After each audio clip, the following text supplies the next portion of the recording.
오늘 말씀 본문은 요나서 4장 1절부터 11절 말씀입니다. 우리 다 같이 이번에는 그냥 한 목소리로 11절까지 읽도록 하겠습니다. 시작. 요나가 매우 싫어하고 성내며 여호와께 기도하여 이르되 여호와여 내가 고국에 있을 때 이러하겠다고 말씀하지 아니하나이까. 그러므로 내가 빨리 다시스로 도망하였사오니 주께서는 은혜로우시며 자비로우시며 노하기를 더디하시며 이내가 크시사 뜻을 돌이켜 재앙을 내리지 아니하시는 하나님이신 줄을 내가 알았음이니이다. 여호와여 원하건대 이제 내 장 1절부터 11절 말씀입니다. 우리 다 같이 이번에는 그냥 한 목소리로 11절까지 읽도록 하겠습니다. 시작. 요나가 매우 싫어하고 성내며 여호와께 기도하여 이르되 여호와여 내가 고국에 있을 때 이러하겠다고 말씀하지 아니하나이까. 그러므로 내가 빨리 다시스로 도망하였사오니 주께서는 은혜로우시며 자비로우시며 노하기를 더디하시며 이내가 크시사 뜻을 돌이켜 재앙을 내리지 아니하시는 하나님이신 줄을 내가 알았음이니이다. 여호와여 원하건대 이제 내 생명을 거두어 가소서.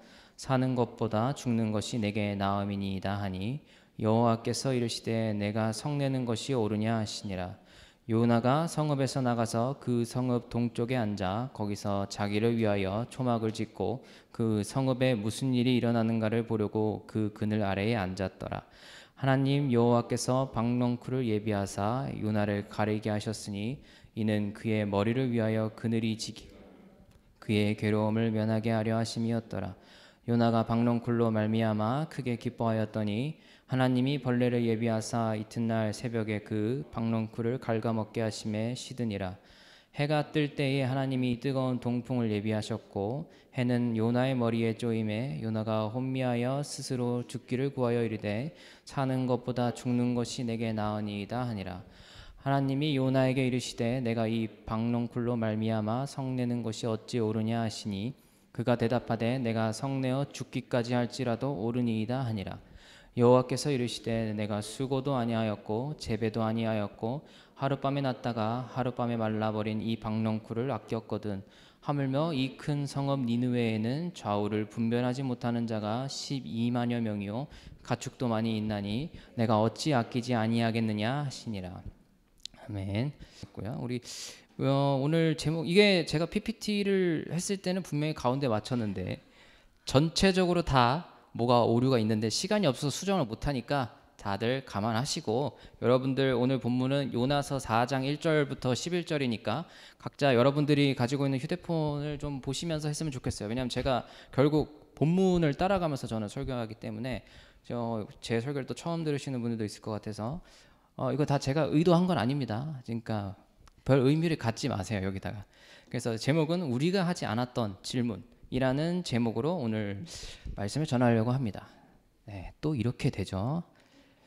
자, 우리가 하지 않았던 질문입니다. 자, 제목은 그렇고요. 자, 일단 여러분들에게 한번 이야기를 나누고 싶은 게 있어요. 사실 처음에 우리가 인간을 가장 인간답게 하는 중요한 가치 중에 하나를 이제 많은 사람들이 자유라고 하는 개념을 이제 뽑아요. 그래서 이제 우리 인간의 역사도 그렇고 많은 것들이 자유를 쟁취하기 위해서 해왔던 것들이 굉장히 많이 있습니다. 인간 스스로 어떤 자유에서 얽매이거나 그거를 이제 포기를 강요받는 것들을 견디기가 상당히 어렵다는 걸 얘기할 수도 있겠죠. 그리고 우리가 성경적으로 보더라도 하나님께서 우리를 창조하실 때도 인간에게 자유의지를 허락하셨고 이 인간이라는 존재에게 굉장히 자유가 소중하다는 것을 많은 본문들이 이야기를 하고 있어요.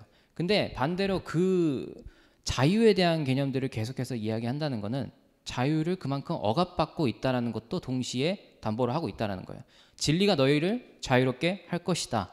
혹은 억눌린 자에게 자유를 주기 위해서 예수 그리스도가 이 땅에 오셨다라고 하는 이 모든 본문의 말씀들은 곧 인간이 자유롭지 못하다라는 것을 반증하고 있는 겁니다.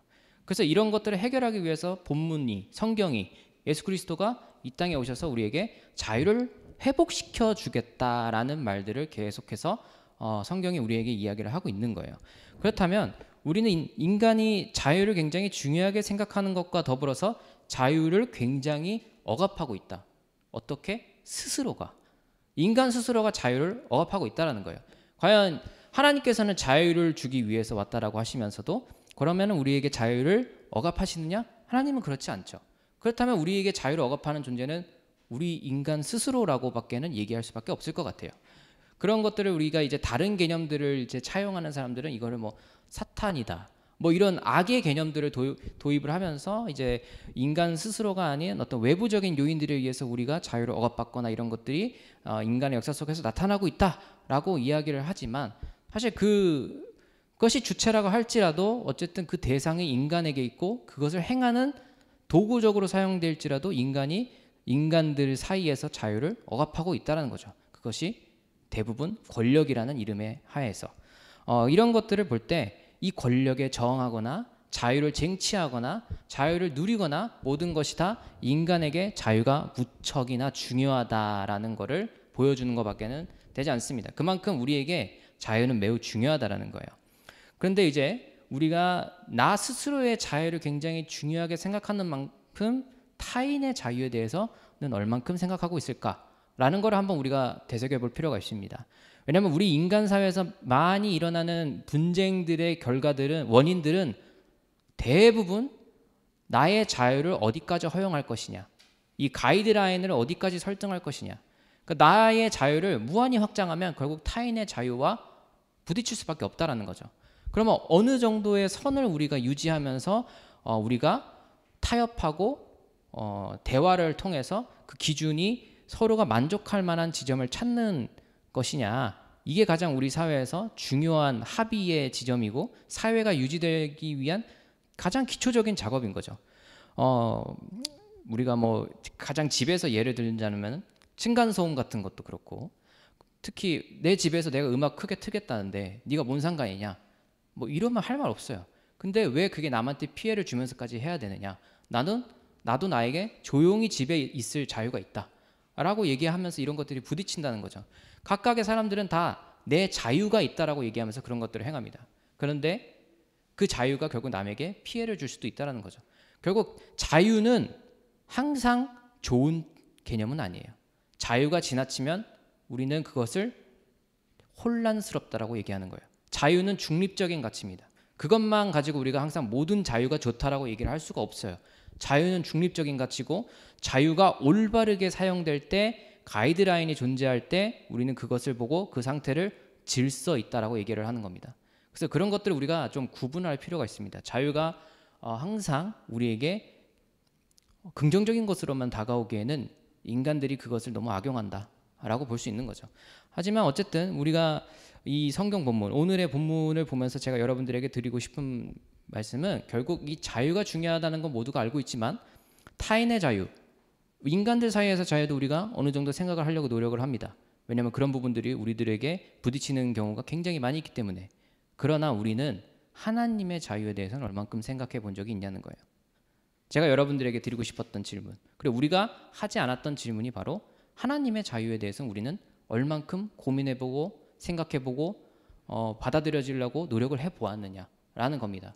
우리는 여태까지 하나님은 계속 기도하면 다 받아주실 거고 우리를 이해해 주실 거고 우리가 이렇게 원한다면 해주실 거야, 아니면 하나님이 원하시지 않는다면 우리에게 뭐 벌을 주실 거야 라고 생각할 수 있겠죠. 이 모든 것들이 다 내 기준에서 생각된 개념들은 아닌가라는 것을 한번 되돌아봐야 한다는 겁니다. 결국 하나님이 원하시는 것이 무엇일까라는 것이 하나님의 의도 혹은 하나님의 인도하심을 우리가 파악하자, 이런 개념은 아니에요. 지금 여러분들에게 말씀드리고 싶은 거는 제가 오히려 우리가 하나님의 자유하심에 대해서는 얼만큼 존중해 본 적이 있느냐, 이런 쪽으로 우리가 인사이트를 좀 돌려서 생각할 때 더 다른 대답이 나올 수 있습니다.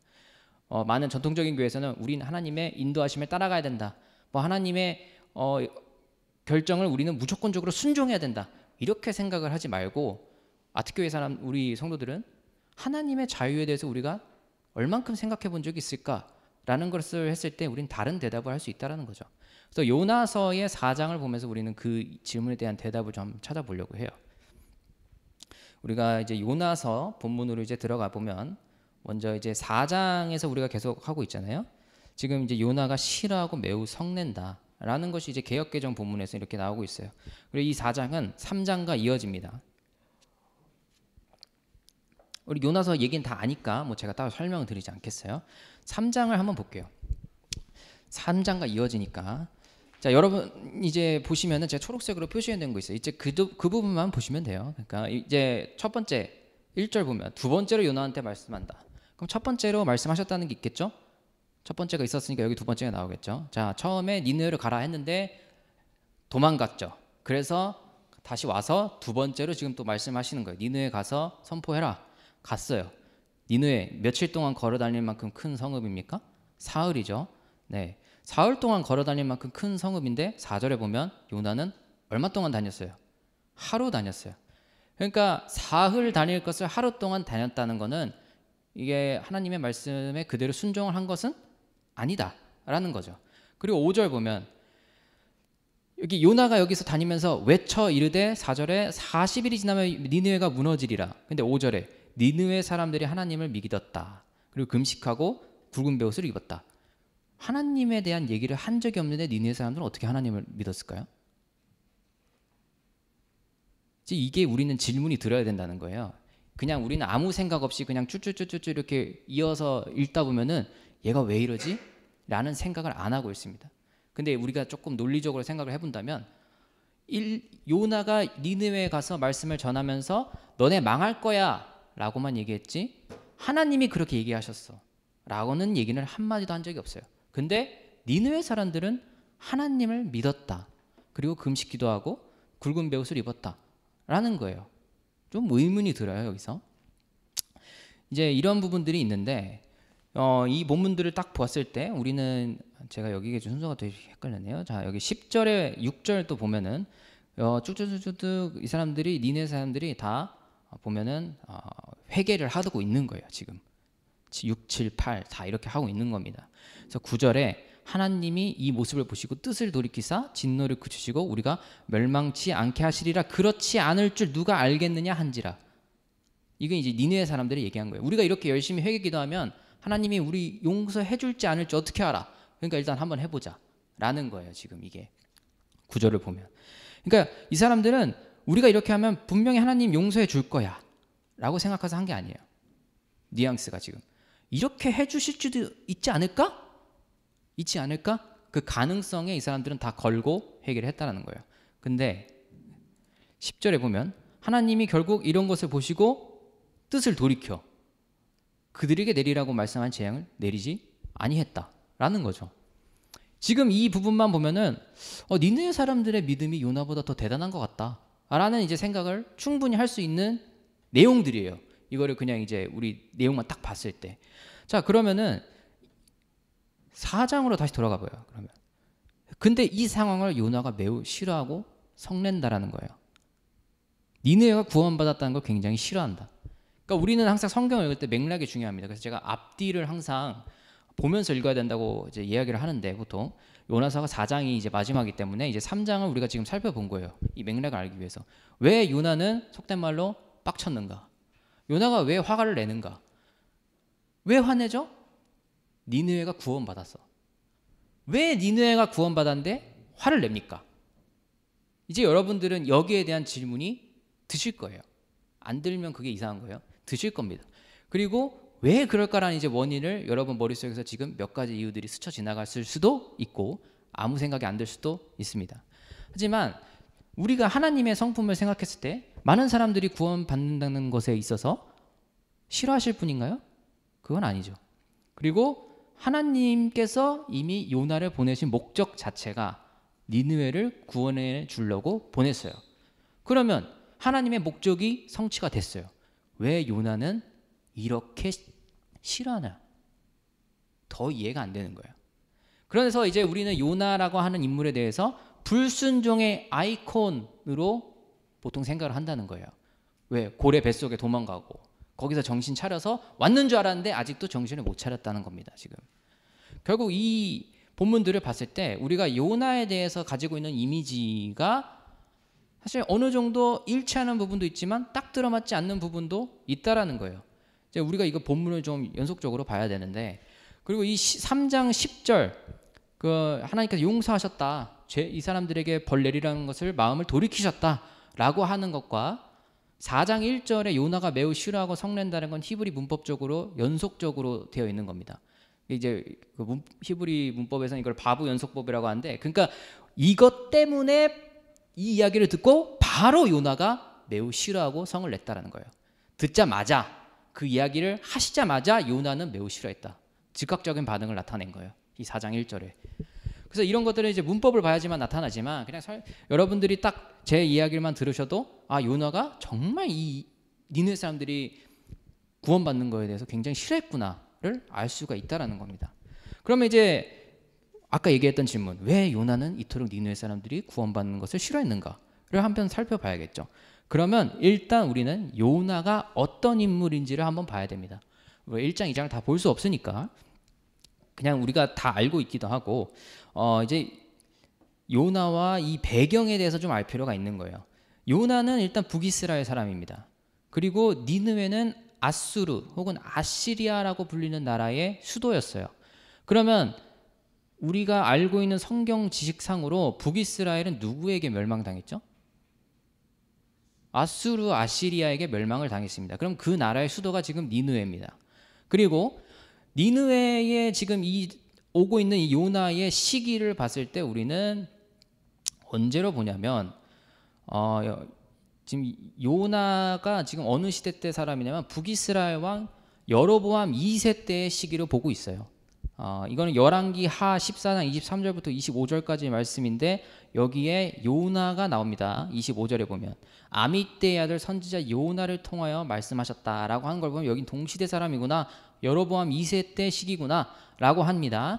알 수가 있어요. 근데 우리 24절 보면 여호와 보시기에 악을 행하여 이스라엘에게 범죄한 느밧의 아들 여로보암의 모든 죄에서 떠나지 아니하였더라. 악하고 악한 왕으로 지금 이 여로보암 왕을 평가를 하고 있는 거예요. 여긴 여로보암인데 왜 제가 여로보암 2세라고 얘기하느냐, 여로보암 1세는 북이스라엘을 건국했던 왕이 똑같이 동명이인이기 때문에 지금 왕을 2세라고 얘기를 하는 겁니다. 그래서 이 여로보암 2세 때 시기는 악이 팽창했던 시기예요. 그렇죠? 근데 25절 보세요. 여로보암이 이스라엘 영토를 회복하되 하맛 어기에서부터 아라바 바다까지 하였다. 이거 굉장히 많이 넓힌 거예요. 그냥 여러분들이 자세하게 말씀드리면 또 시간이 길어지니까 많이 넓혔어요. 북이스라엘 영토 많이 넓혔어요. 근데 성경에서 보통 영토를 많이 넓히는 것은 굉장히 하나님의 보시기에도 좋은 일이라는 거죠. 보통. 그래서 솔로몬 때, 다윗 때 영토 확장을 최대로 했다, 뭐 이런 얘기들이 나오는 것처럼. 근데 이 사람 악해. 이 사람 영토를 회복하고 이런 것이 어떻게 가능했을까? 26절. 여호와께서 이스라엘 고난이 심하여 매인자도 없고 노인자도 없고 이스라엘 도울 자도 없는 것을 보시고 여호와께서 이스라엘을 천하에서 없이 하겠다고도 아니하셨으므로 여로보암의 손으로 구원을 하셨다. 그러니까 이 사람 악하지만 하나님이 도와줘가지고 이스라엘 살려줬다 이거예요. 이 사람 악하지만 하나님께서 쓰셨다. 지금 이 말을 하고 있는 겁니다. 그래서 이 시기가 어떤 시대냐? 굉장히 악한 왕이지만 북이스라엘의 중흥기라고 할 수 있어요. 역사적으로 굉장히 잘 먹고 잘 살고 땅도 넓어졌던 시기예요. 우리로 치면 약간 조선시대 때 정조 같은 사람이에요. 지금 중흥기예요. 지금 이 시기가. 옛날에 조금 전에도 아하 왕도 그때도 우리가 악한 왕이라고 하지만 그때가 제일 잘 살았어요. 그런 것들을 봤을 때 북이스라엘이라고 하는 나라가 우리가 성경적으로 내리는 평가와 역사적으로 고고학적으로 발견되는 평가는 정말 반대돼요. 성경도 이건 인정하고 있죠. 지금 이 나라는 하나님에게 죄가 가득한 나라라고 평가받음에도 불구하고 굉장히 성장했다라는 거예요. 강대국으로서. 근데 이게 왜 또 가능했느냐? 이게 지금 다 요나의 마음에 이입하기 위해서 우리가 지금 이 과정을 지금 거치고 있는 겁니다. 이 시기는 왜 이 북이스라엘이 강해질 수 있었느냐? 아수르, 아까 말씀드렸던 니느웨가 수도인 그 아수르가 내전을 겪고 있었어요. 그래가지고 북이스라엘에 계속해서 영향을 행사하기가 어려웠던 시기예요. 그래서 내부 정리를 하고 있는 시기이기 때문에 북이스라엘이 그동안 아수르에게 내고 있었던 조공을 바치지 않는 시기가 바로 이 시기입니다. 그렇기 때문에 북이스라엘은 그동안 자기들을 탄압하고 물건을 빼앗고 조세를 바쳐야 했고 포로들을 계속해서 보내야 했었던 조공국이었는데 아수르 내부적인 상황 때문에 그런 것들이 이제 외교적으로 안 해도 되게 됐고 북이스라엘 쪽으로 아수르가 신경을 덜 쓰게 되면서 이 여로보암 2세 때 시기에 북이스라엘이라고 하는 나라는 굉장히 강성한 국가가 돼서 영향력을 끼칠 수 있게 되었어요. 이 지역에서. 그러면은 요나의 입장에 우리가 한번 다시 돌아가 봅시다. 요나는 이 시기에 니느웨라고 하는 거는 아까 말씀드린 것처럼 본인들 나라의 지금 정세가 굉장히 급급해져 가지고 다른 나라에 신경도 못 써서 예전에 가지고 있었던 조공도 받지 못한 채 굉장히 쪼그라들어 있는 상태예요. 근데 요나는 우리나라의 조공을 그렇게 매년 수백억씩 이렇게 가져갔다고 칩시다. 그리고 여자들, 아이들, 젊은 사람들, 좋은 인력들을 전부 다 아수르에 뺏겼어요. 근데 그 나라가 이제 망할락말락하고 있을 만큼 풍전등화의 상황에 놓였다라는 거예요. 근데 하나님이 요나 보고 너 가서 쟤네들 구원하라고 회개기도 좀 하라고 좀 얘기 좀 해라. 근데 그걸 요나를 보낸 거예요. 그럼 요나 입장에서 어떻게 했어요? 우리나라를 수십 년 동안 핍박받게 하고 수십 년 동안 강탈하고 우리의 가족이 우리의 친척이 저 나라에게 가족을 빼앗겼고 돈을 빼앗겼단 말이에요.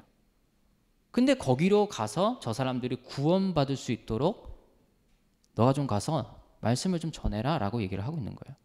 그러면 요나는 당연히 가고 싶을까요? 안 가고 싶을까요? 안 가고 싶죠.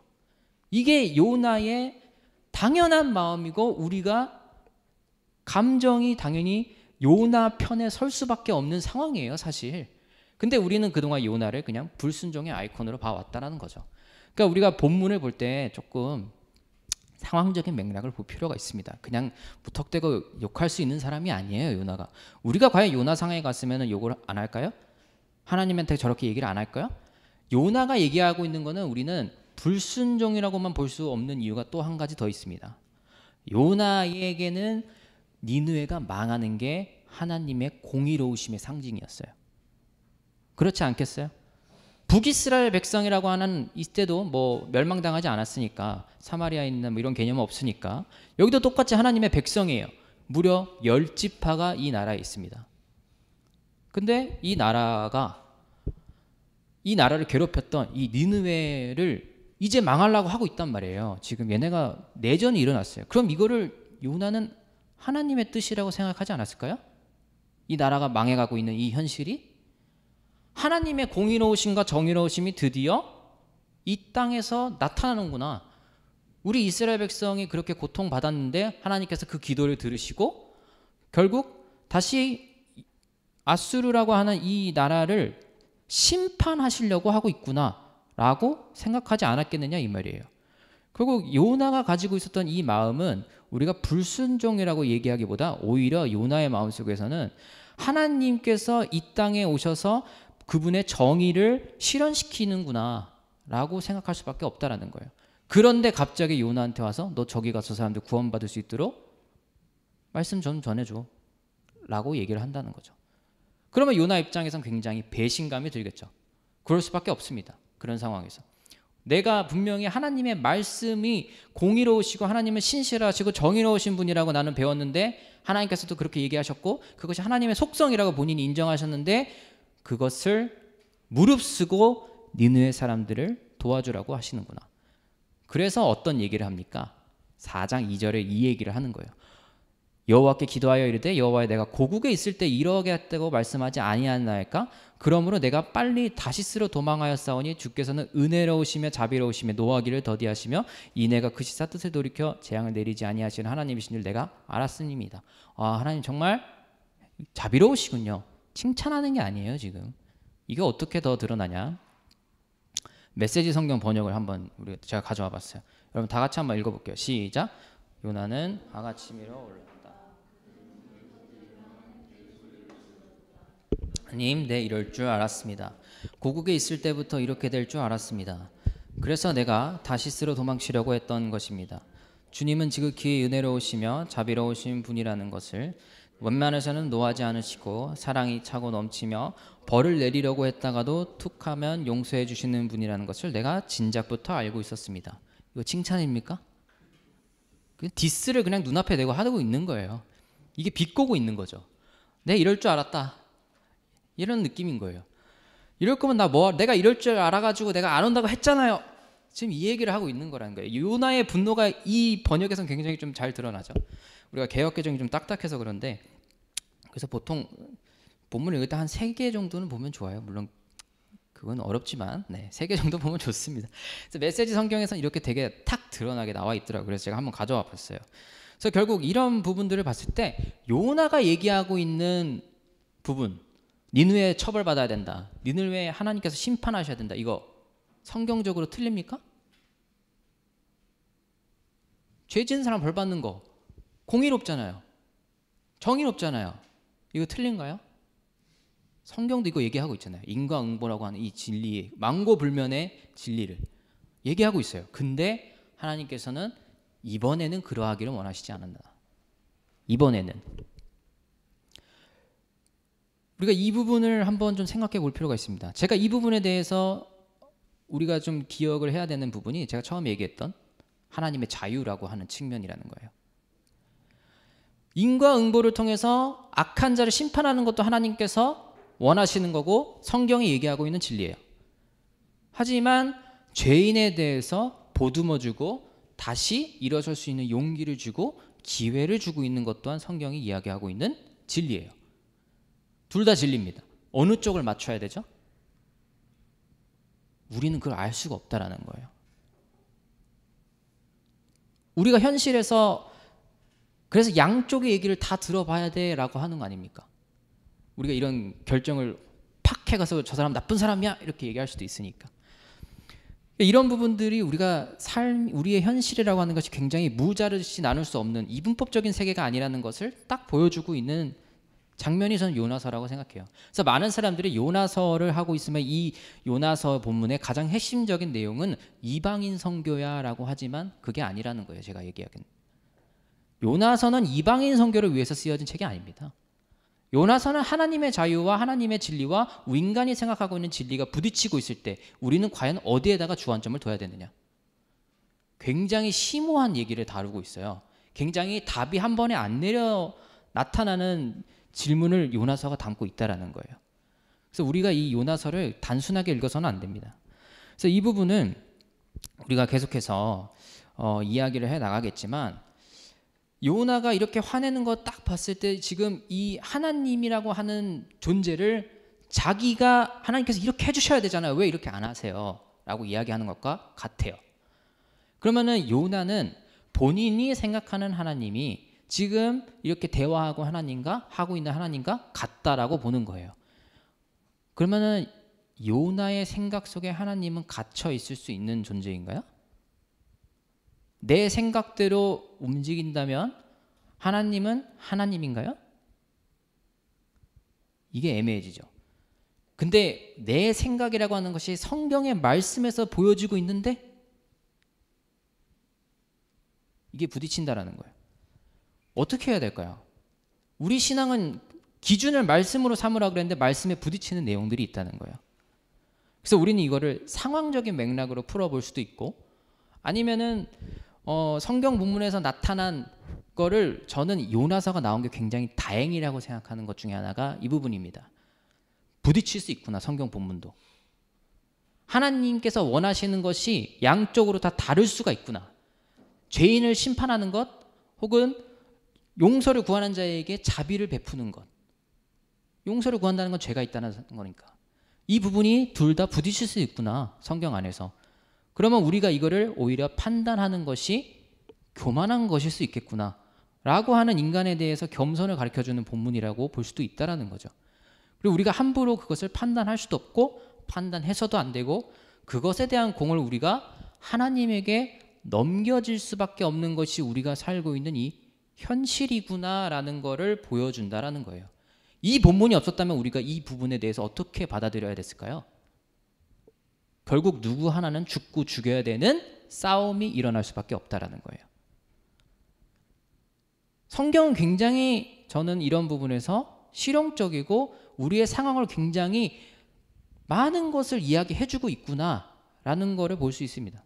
그러니까 딱 너 이거 안 지키면 죄인이야, 너 이거 지키면 의인이야 라고 얘기하는 게 구약 성경이 아니라는 거예요. 그래서 요나서가 굉장히 중요한 텍스트예요. 우리가 이런 것들 딱 봤을 때 또 한 가지 알 수 있는 것은 우리의 지식 안에서 하나님을 가둬둘 수 없다라는 거예요. 내가 하나님을 이렇게, 하나님께서는 이렇게 하실 거야 당당히 얘기하는 순간 그 안에 하나님 갇히게 됩니다. 그럼 하나님은 우리의 생각 안에 갇히게 된다면 그분을 진정한 절대자로서 기독교에서 고백하는 하나님으로 이야기할 수 있느냐? 그럴 수 없겠죠. 이 부분들을 우리가 한번 생각을 해봐야 된다는 거예요. 결국 이 니느웨 사람을 구원하냐 마느냐의 기준은 하나님의 자유에 달려있고 하나님의 기준에 달려있어요. 근데 요나는 이 사람들은 지옥 가야 된다, 죽어야 된다라고 보는 거예요. 그럼 이거는 누구의 기준입니까? 요나의 기준인 거죠. 그러니까 요나가 이렇게 이야기하는 것들이 결국 하나님은 이렇게 하실 거야 라고 생각했기 때문에 요나도 성경적인 근거로 이렇게 얘기하는 거예요. 근데 하나님은 원하지 않으셨다라는 거죠. 하나님은 우리의 생각에 가둬질 수도 없고 하나님의 자유는 우리의 자유보다 클 수밖에 없다라는 거예요. 그 질적인 존재적인 차이를 인정할 때만 우리는 기독교 신앙이 바로 설 수 있다라고 보는 겁니다. 진리가 너희를 자유롭게 한다라는 그 표현 속에서 우리는 이 기준을 분명히 세워야 돼요. 그러니까 이 기준이 없다고 한다면 우리는 진리라고 하는 측면을 오해할 수밖에 없게 돼요. 진리가 너희를 자유롭게 한다는 게 우리가 그냥 아무렇게도 해도 된다 이런 것도 아니고 혹은 내 진리가 나의 자유를 담보한다 이것도 아닙니다. 왜냐하면 우리가 가지고 있는 진리는 보편적이어야 되고 우리가 이야기하고 있는 자유도 보편적이어야 돼요. 그것이 만약에 기독교적인 것만이라고 한다면 기독교는 다른 사람들에게 전할 수가 없는 종교가 돼버려요. 종교라고 이야기하는 건 좀 그렇지만 어쨌든 이 분노가 우리의 신앙생활에서는 분명히 나타났을 겁니다. 이런 과정들, 이런 분노가 요나의 마음을 우리 모두 이해할 수 있어요.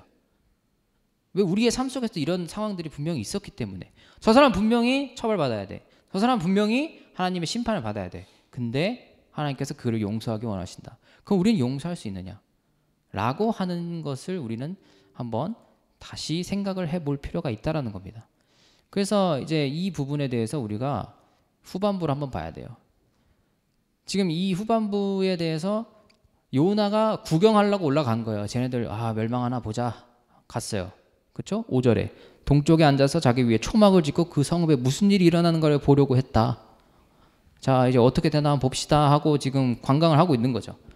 지금 남산 타워에 올라간 거예요. 지금 전방대에 가서 지금 니누에 어떻게 되나 지금 갔는데 하나님 여호와께서 박넝쿨을 예비하사 요나를 가리게 하셨다. 그 와중에도 하나님은 요나의 머리를 가려줘요. 이게 무슨 상황일까요? 요나 그렇게 2절에 봤을 때 하나님을 욕하고 비난했어요. 근데 하나님은 요나가 그래 어떻게 되나 한번 보자. 하나님 원하시는 대로 하면 되나 다 보자. 구원 받나 한번 보자. 아니면 멸망하든가 그럼 나야 좋고 이런 마음으로 올라갔겠죠. 근데 하나님은 그런 요나의 마음을 알고 하나님은 요나에게 그런 욕을 들었음에도 불구하고 박넝쿨을 예비해서 요나를 가리게 해서 그늘이 생기게 해줬다. 괴로움을 면하게 하려 하심이었다. 크게 기뻐했다. 이게 참 하나님이 대단하다고 봐야 되는지 요나가 대단하다고 봐야 되는지 어려울 정도로 참 이런 스토리의 흐름으로 간다는 것 자체가 굉장히 우리가 일반적으로 생각하는 방식으로 전혀 흘러가지 않고 있어요. 이 요나라고 하는 이 본문 텍스트 자체가 6절만 보더라도 이렇게 이게 갑자기 뜬금없이 서로가 기뻐하는 상황이 됐습니다. 하나님은 지금 이 요나에게 배려를 해주고 있고 그러다가 7절 박넝쿨을 갉아먹게 하심에 시들었다. 요나의 머리에 해가 쪼임에 요나가 혼미해서 스스로 죽기를 구하여 이르되 죽는 것이 내게 낫다. 뭡니까 이게 지금? 요나 자기 머리에 있는 햇빛 좀 이제 파라솔 하나 이제 없어졌다고 난 죽어버린 게 낫겠다. 왜 이렇게 극단적이죠? 이런 생각을 할 수밖에 없어요. 정상적으로 우리가 읽게 되면. 그만큼 요나의 이 감정적인 기복은 이미 그 전에 있던 사건 니느웨를 살려주기로 한 그 시점부터 속된 말로 삔또가 상한 거예요. 지금 이 요나의 마음은 지금 상처가 가득해. 그런데 이제 계속 하나님께서는 그 요나에게 좋은 것만 준 것도 아니에요. 박넝쿨을 해가지고 그늘을 가려지게만 해준 것도 아니에요. 가려줬다가 또 뺏어 줬다 뺏어 당근도 줬다가 채찍도 줬다가 어떤 방식으로든 저는 이걸 어떻게 이해하냐. 요나와 소통을 하고 싶다라는 거예요. 요나가 가지고 있는 그 생각들, 그래 너가 그런 거 알겠어. 하지만 나는 이 사람들을 이렇게 하고 싶어. 근데 너가 이게 내 생각이 이해 안 된다고 한다면 난 너와 그 대화를 계속하고 싶을 뿐이야 라는 거죠. 어떻게 보면 삐져 있는 친구한테 이렇게 옆구리 툭툭 찌르면서 야 우리 얘기 좀 해 뭐 이런 식인 거죠. 하나님은 요나를 포기하지 않았어요. 그러면서 이제 계속 좋은 말만 하는 것도 아니고 한번 찌르는 말도 하고 이러는 거죠. 그게 10절이 이런 거죠. 여호와께서 이르시되 네가 수고도 아니하였고 재배도 아니하였고 하룻밤에 났다가 하룻밤에 말라버린 이 박농쿨을 아꼈거든. 하물며 이 큰 성읍 니느웨에는 좌우를 분별하지 못하는 자가 12만 명이다. 내가 어찌 아끼지 아니하겠느냐. 하나님 입장에서 난 당연히 이럴 수밖에 없는 거야. 내 마음도 좀 이해해줘. 왜 네 말만 맞다고 생각해? 라고 얘기를 하고 있는 거죠. 어떻게 보면 굉장히 하나님의 모습이 우리가 생각하고 있는 전통적인 이미지의 신이라고는 생각할 수 없는 모습들을 계속 보여주고 있는 거예요. 지금 이 요나서에서 야, 나 이렇게 생각하는데 어떻게 이래? 지금 이렇게 얘기를 하고 있는 거죠. 하나님은 그렇게 각박한 분도 아니고 그래요. 이렇게 보면 또 이제 2절에 제가 한번 빼먹었는데 여기 2절에 보면은 이내가 크시사라고 이야기를 하잖아요. 이 이내가 우리가 히브리어로 잘 아는 호크마라는 단어인데 이게 자비가 될 수도 있고 지혜가 될 때도 있고 굉장히 다양한 방식으로 쓰여지는 표현이에요. 물론 이 이내라고 하는 표현이 하나님의 속성을 얘기하는 가장 중요한 단어이기도 하지만 요나는 이거를 하나님 디스하는 데 쓰고 있다는 거죠. 비난하는 데 쓰고 있다는 거죠. 다시 돌아와서 이 11절을 딱 봤을 때 여러분은 어떤 생각이 드세요? 내가 어찌 니느웨를 아끼지 아니하겠느냐. 이게 요나서의 마지막 장면입니다. 요나서의 마지막 장면이에요. 요나는 하나님이 니느웨를 멸망시키기를 원했어요. 그리고 그 기준을 자기가 만들어서 하나님에게 대입을 했습니다. 하나님 얘네 죽여야죠. 심판해야죠. 우리가 그동안 고통받은 게 얼만데 이 기회를 그냥 놓칩니까? 하지만 하나님은 원하지 않으셨다. 하나님은 그것을 거부하셨다. 하나님은 이 순간만큼은 자비와 인애가 넘치는 하나님이 되기로 작정하셨다. 그리고 그것이 하나님의 자유임을 이렇게 선포하셨다라는 거죠. 그리고 이 과정 속에서 요나를 버리고 그래 넌 그렇게 생각해. 난 이대로 갈 거야 라고 하는 게 아니라 계속해서 두드리면서 얘기를 하고 싶어 한다는 거죠. 그럼 마지막에 이 11절 우리가 어떻게 봐야 되냐 이거예요. 이렇게 끝납니다. 요나서가. 요나서의 마지막은 이제 이렇게 하나님의 말씀으로만 끝나게 돼요. 이 이후에 요나의 대답은 어디에도 없습니다. 이러한 구조가 분명히 저는 의도하고 있는 바가 있다고 생각을 해요. 하나님도 우리의 내 생각으로는 하나님이 이렇게 해주셔야 될 것 같아. 내 인생에도 이렇게 해주셔야 될 것 같아. 라고 하는 부분이 분명히 우리에게 있어요. 근데 우린 듣지 않는다라는 거예요. 이 구조 자체가 우리에게 보여주고 있는 이 저자의 의도를 봤을 때 왜 이런 열린 결말 같은 엔딩을 했을까요? 요나는 얘기도 안 합니다. 지금 하나님만 다다다다다 변명하고 있는 거예요. 어떻게 보면 요나는 귀를 닫고 있는 거죠. 하나님이 그렇게 하시든 말든 나는 그거 원하지 않는다라는 거예요. 그거 알고 싶지도 않아요. 과연 요나에게는 그러면 자유가 있는 걸까요? 요나의 신앙은 자유로운 신앙일까요? 오히려 자기 안에 갇혀 있잖아요. 그리고 그 자유라고 지금 포장되어 있는 자기만의 고집으로 하나님을 가둬두려고 하고 있잖아요. 그러면서 하나님의 얘기는 듣지 않아요. 그럼에도 불구하고 하나님은 요나에게 계속해서 이야기를 건넵니다. 이렇게 끝나는 요나서의 마지막은 우리에게 저는 굉장히 큰 의미를 준다고 생각해요. 우리의 삶 또한 이러지 아니하는가? 하나님은 계속해서 우리에게 두드리고 이야기하고 있을 거라는 거죠. 하지만 나는 듣고 있지 않습니다. 하나님은 우리랑 소통하고 싶어하고 눈을 맞추고 싶어해요. 하지만 듣고 있지 않은 건 인간이라는 거죠. 기독교는 절대 내가 잘해가지고 노력해서 절대자를 찾은 종교가 아니에요. 그렇죠? 기독교는 하나님이 우리에게 먼저 다가왔다라는 것이 복음이라고 얘기하는 종교예요. 저는 이 부분에서 똑같이 나타난다고 보여져요. 오히려 하나님이 이렇게 인간에게 계속해서 두드리면서 이야기를 하고 있는 부분은 우리에게 저는 개인적으로 복음이라고 생각을 해요. 그래도 하나님 내 얘기를 나한테 얘기하고 싶어 하시는구나. 소통의 단절은 결국 완전히 사망의 길로 가는 길이니까, 완전 끝이니까 더 할 수 있는 것도 없기 때문에 과연 이 엔딩을 저자가 저는 의도했다고 봅니다. 이 요나서를 쓴 사람이 의도했다고 보는데, 우리가 과연 이 요나의 모습들을 통해서 내가 생각하고 있는 자유가 뭔지를 한번 우리가 돌이켜 봐야 되고, 내가 듣고 싶어하는 것을 안 듣기로 작정을 했을지라도 하나님께서 계속 나를 두드리고 있구나를 우리가 봐야 된다는 것도 저는 하나님의 자유를 존중하는 측면에서 우리가 생각해야 될 성숙한 자세라고 생각을 해요. 그래서 이런 것들이 바로 설 때 비로소 우리는 하나님의 자유, 나의 자유가 동등하게 서 있는 성경이 말하는 진리가 너희를 자유롭게 한다라는 그 본문의 완성적인 의미를 담아낼 수 있을 거라고 봅니다. 그것이 저는 성경이 원하는 바라고 생각을 해요. 요나서가 가지고 있는 가장 중요한 개념이, 제가 다시 한번 얘기하지만 외국인 선교가 아니고 이방인 선교가 아니고 자유에 대한 개념을 우리가 어떻게 다시금 설정할 것이냐, 기독교인의 관점에서 라고 보고 있다는 걸 여러분들이 기억해 주시기를 좀 바라면서 오늘 말씀은 여기까지 하도록 하겠습니다. 감사합니다.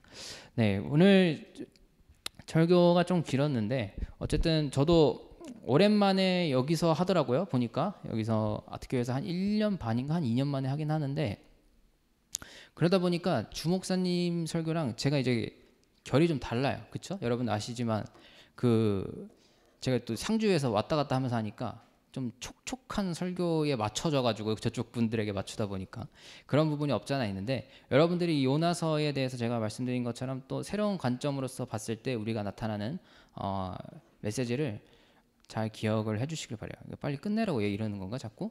얘 지금 한 3번을 자꾸 이랬거든요. 내가 정말 힘들어요. 이것도 자연스럽게 넘기는 게 굉장한 집중력과 이게 요구되는 건데, 어쨌든 자 우리 빨리 끝내라고 하니까 처음부터 했다. 자 마지막 우리 주기도문만 같이 하고 우리 오늘 예배를 마치도록 하겠습니다. 네, 찬양팀 뭐 하실 거면 지금 나와주세요. 네, 우리 주기도문 하고 바로 끝날 거니까. 네, 피아노만 있어도 되겠네요. 그럼 네, 우리 주기도문 다 같이 읽고 이제 기도하고 이제 마치도록 하겠습니다. 시작. 하늘에 계신 우리 아버지의 이름을 거룩하게 하시며 아버지의 나라가 오게 하시며 아버지의 뜻이 하늘에서와 같이 땅에서도 이루어지게 하소서. 오늘 일요일에 양념할 양식을 주시고 우리에게 잘못한 사람을 용서하여 준 것 같이 우리 죄를 용서하여 주시고 우리를 시험에 빠지지 않게 하시고 악에서 구하소서. 나라와 권능과 영광이 영원히 아버지의 것입니다. 아멘.